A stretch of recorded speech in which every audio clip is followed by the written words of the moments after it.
Hello, I'm Andrew Hendry, professor at McGill University in Montreal. And for the purposes of our own research, we wanted to generate a series of training videos about how to work with stickleback. And these videos are designed to help people who haven't yet been in the field or don't have a lot of experience in the field to avoid some of the common mistakes that can occur. And this first video is going to be about using minnow traps to capture stickleback. So I'm on a big lake called Mayor Lake in Haida Gwaii, subject of research by Professor Tom Reimken for many years, and we're currently sampling it for continuation of those studies. So this is going to be about catching fish, catching stickleback with minnow traps. Now there's many different ways in which many different people do this, but I'm going to give you the techniques that I prefer, most of which I think are rather good. There's a stack of minnow traps here.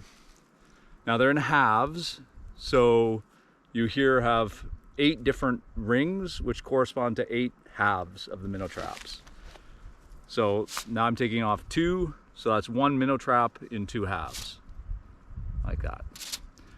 So a couple things about these is you can have massive long chains of these things, 20, maybe even 40, and you can still carry them for relatively short distances rather reasonably if you put them over your shoulder like this. So if you need to carry a lot of traps for a relatively short distance, this is the way to do it. So sometimes if you're going to go a long distance, it's really awkward to just carry them. So you can run a string down the middle and tie it like this, adjust it along the way, and it's a little bit easier. They do get compacted like this, so then later usually you have to loosen them up. Now one way to avoid compacting them is to not shove them together, obviously. But another one is to not bang them down on the ground, because then they'll compact. And if you make massive stacks of them, like 40, 50 high, then if they're even just sitting there, just the slightest movements will compact them. So the best way to store them, if you can, is to first don't shove them tight together, keep them loose even when they're on your shoulder, and lie them down flat on the ground when you're storing them or setting them down. Don't stack them down like that. If your traps do get stuck together, then the best way to get them apart is to just slowly rotate them. I'll stick these together a little bit tighter. So you can rotate them and pull like this, and then they'll eventually pop out. But you never want to hold this, the back end of it, because if you do, you're more likely to pull off this than you are to pull the traps apart. And when you do that, this trap is useless, because it's almost impossible to get the ends back on.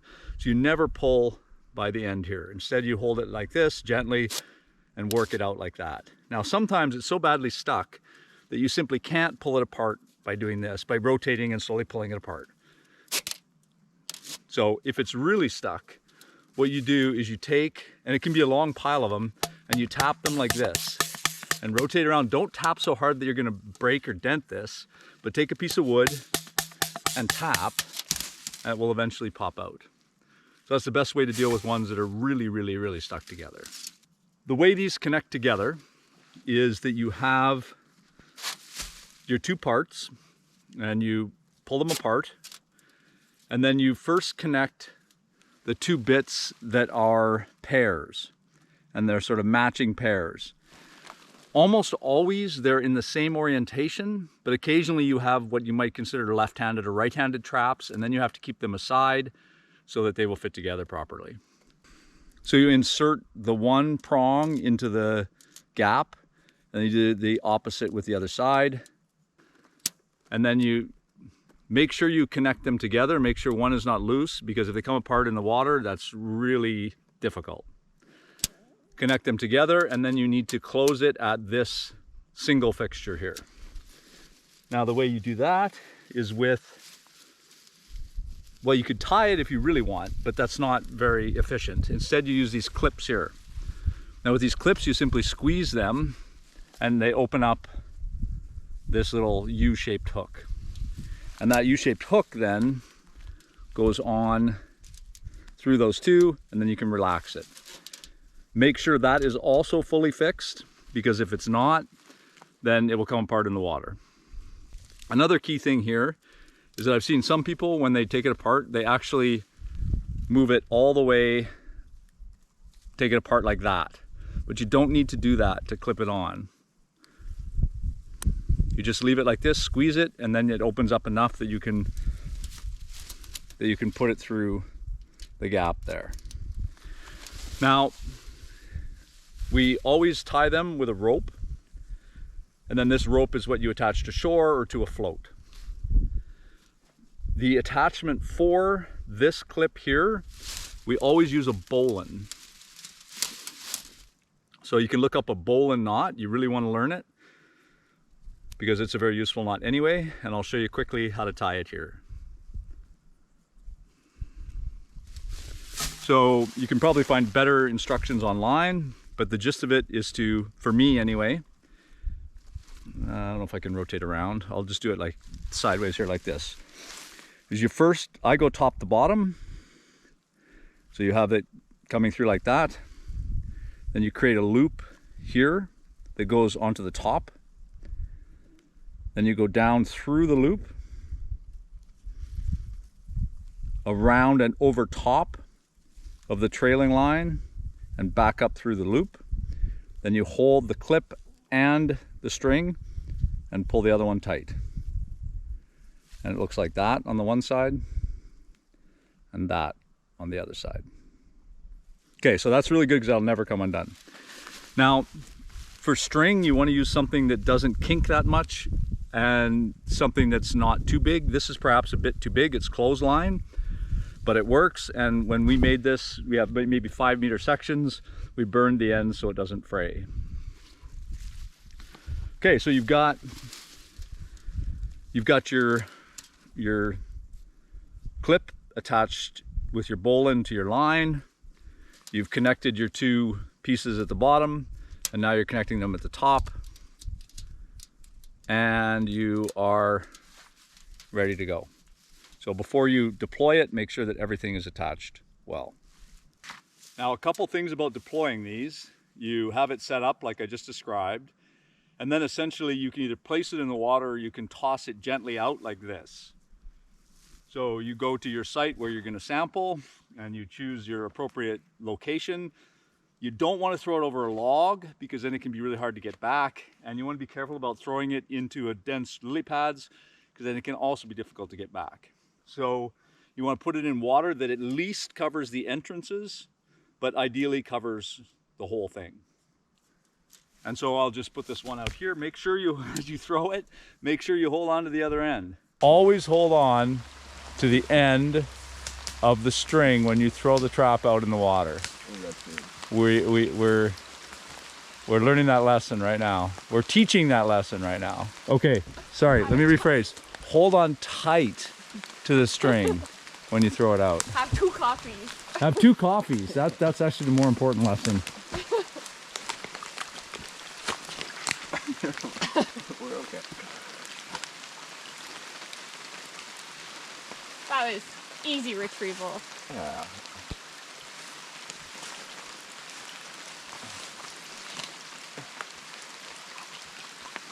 So that. So you just sort of gently make sure it lies flat in the water. And then you take this end and you attach it to something on shore. You can tie it to a piece of grass, you can tie it to a stick or something like that, because sometimes animals or wind or something can drag it out into the water and then you got to go swimming for it. So I'm just going to tie around this sort of thick piece of grass. I'm going to tie a clove hitch, another super useful knot to use. The trap out in the water, it's lying flat, it's completely under the water, it's not in a whole bunch of obstructions, and it's attached on shore by a simple knot. I would normally pick something a little thicker than what I tied it to there, but so be it. Now, a couple other things that I do here, and one is that I always set the minnow traps in pairs. And the reason is that the worst thing to do as a minnow trapper is to lose your minnow trap and forget where it is and leave it there, in which case it will continue to catch fish and kill fish forever. So you need to make sure you always remember exactly where all of your traps are. And one way to help with that is to always set them in pairs. So I'm gonna make a second trap and throw it out and tie it at the same location. So now you can see I've got 2 minnow traps out. They're tied to the same location. They're in slightly different habitats and environments, which is always advisable when catching stickleback. And then you just leave them be. Now, a couple of other things about setting them. There's a big debate about whether to use bait or not. And some people suggest that a little cube of sharp cheddar cheese, 1 centimeter cubed, would be an optimal bait. However, I almost never use bait because the traps just seem to attract the stickleback on their own. And so I think bait, you can use it if you want, but I find it totally unnecessary. Okay, so we've got the 1 pair here.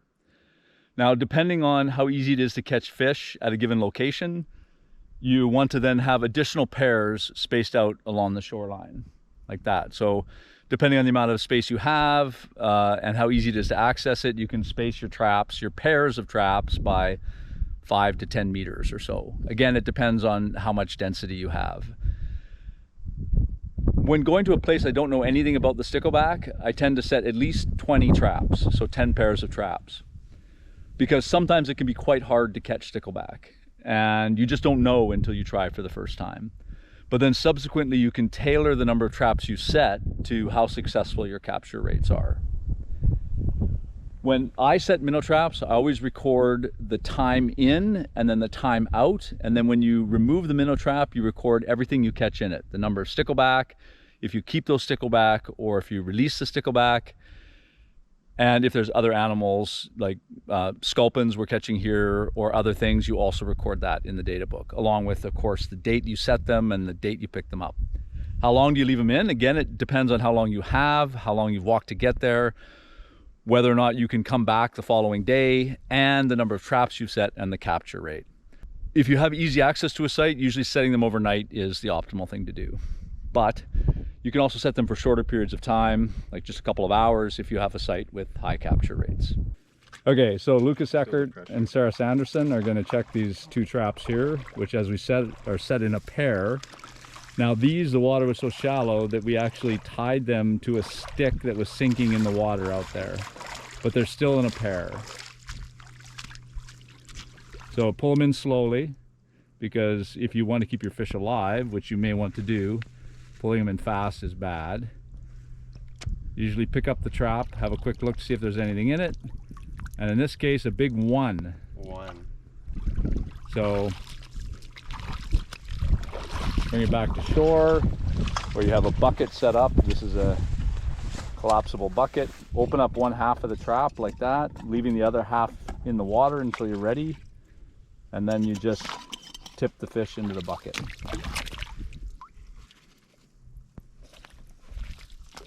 And you record how many fish.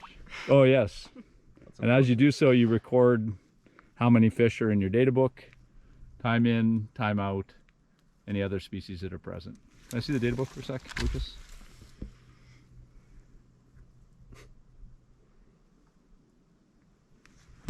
Thank you. And then if you're preserving the fish, they come out and into your overdose of anesthetic, and then into ethanol or formalin, depending on your needs. And this one has a ton. Look at that. Okay, so now Lucas is going to keep them in the water when he brings them back, and then you'll see the optimal counting procedure here. So when you have a bunch of stickleback, you want to keep them in the water until you're ready to work through them. There's lots of stickleback in there. Yeah, don't get too close because it's... Okay, so now you got to count them, and you just do it like this in batches. 1, 2, 3. There's the cheese. 4, 5, 6, 7, 8, 9, 10, 11, 12, 13, 14, 15, 16, 17, 18, 19, 20, 21, 22, 23, 24, 25, 26, 27, 28, 29, 30, 31, 32, 33, 34, 35, 36, 37, 38, 39. Then that 39 goes into the data book, and then you choose the fish that you need and release the ones you don't, recording that in the data book. sometimes you have way too many fish to count in, like I was doing, really quickly, and you need to count them later, in which case I count them much more quickly, like basically in batches of 10. So I'll put about 10 into my hand and go, 10, and then the next time I'll say, okay, there's 8 there, so 18, and then I'll build from there. So it's not very accurate, but sometimes you have to process them much more quickly than I was doing there, because you might have 500 in a trap and you want to know how many you have, but you don't want to sort through and decide exactly how many you want to keep at that time. When you're finished up with your sampling at a given location, you obviously need to find all the traps. Now, it's essential to find them all. Sometimes if you throw out a trap, the clip, if you've done the clip incorrectly, or just some external force strikes down gravity, you end up with the clip getting loose and the two halves come apart. You want to try to get that half back unless it's really dangerous. But other times, if the knot isn't correct, or if the rope breaks, or if something happens, the whole the rope can come off and the trap can be out there. You need to go get that trap. Okay, you cannot have a full closed trap out there killing fish forever. You have to get that trap. Theoretically, if it's unobtainable, you could also break it, but you really want to get all your traps out. Now, the main problem is not that people leave a trap on purpose, but that they lose track of their traps. So that's why I always put them in pairs. But more importantly, you always have to count all of your traps when you've collected them before you put them into your car or compile them with other traps, because otherwise you won't be 100% sure that you have all your traps. If your traps are dirty, there's no animals in them, then you tap them gently, not so hard you dent the edge, but you tap them to get the junk out, because if the junk dries on here, it's almost impossible to get off. You can also swish it in the water and then tap it to make sure that it's clean. In some places, it's essential that if you're moving between biogeographic provinces with different parasites or whatever, that you bleach your traps in between locations, or you keep separate traps for the separate locations. So you see I've got a little bit of junk on the trap, and I want to knock that off by swishing it in the water and banging a little bit, because otherwise it gets really dirty and nasty. I'll often tap it on my leg, which gets my leg dirty but cleans off the trap. If you're not using floats, the best way to deal with the string is to leave the clip attached to your two that form your full trap, your two halves, and just put it inside. And the next one, same thing, it's clipped, goes inside and gets added to the pile. If you're using floats, it's going to be a different procedure, which I'll talk about later.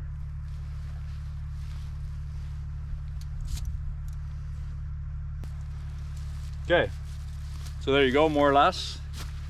Got all your traps in a stack. You can carry it on your shoulder like this. If you have the strings inside them like we've done here, you usually can't stack a whole bunch. In that case, I remove the strings and clips, store them separately, and then you can have more traps in a stack if you need to carry a lot for a long distance. Now, the way I always count the traps here, it's pretty obvious, but is I put my 2 fingers on each pair. So that's 1, 2, 3, 4, 5, 6, 7, 8, 9, 10. So I know I set 10 traps. I've got 10 traps back. Now they can be combined with the other traps, and I know I've gotten all my traps. Oh, the other one is these are called G minnow traps. You want to get these minnow traps, which are the 1/4 inch mesh. The 8 inch mesh is usually unnecessary unless you're catching juveniles. So these are the G minnow traps, which are the good ones. These are much easier to get, Canadian Tire or whatever the US equivalent would be. But these do not work very well at all, mostly because of the way they attach. These work way better. Because these are harder to get, you usually have to order them in advance. So you got to plan ahead. You can't just go to the local store and get these G minnow traps. Most people use hard buckets, but we've started using these folding buckets, which are good if you want to go in long distances. These ropes get super annoying if they get a ton of knots in them. So the thing is as you're going through the rope, always remove loose knots right away before they can get tight later. If you are going to wrap up your string and you don't have floats, the best way to do it so they don't get all insanely tangled is to first just wrap them around your hand, trying to avoid kinks and knots, and then to wrap around the top, going back over your initial thing, leave your thumb in it, and then just pull that tight. As an important part of the training video reminded to me by the students back here is that when you're counting things, you go 1, 2, 3, 4, 5, and continue like that without skipping any numbers or leaving anything behind. We're having a debate as to who counts wrong, whether it's the professor or the students.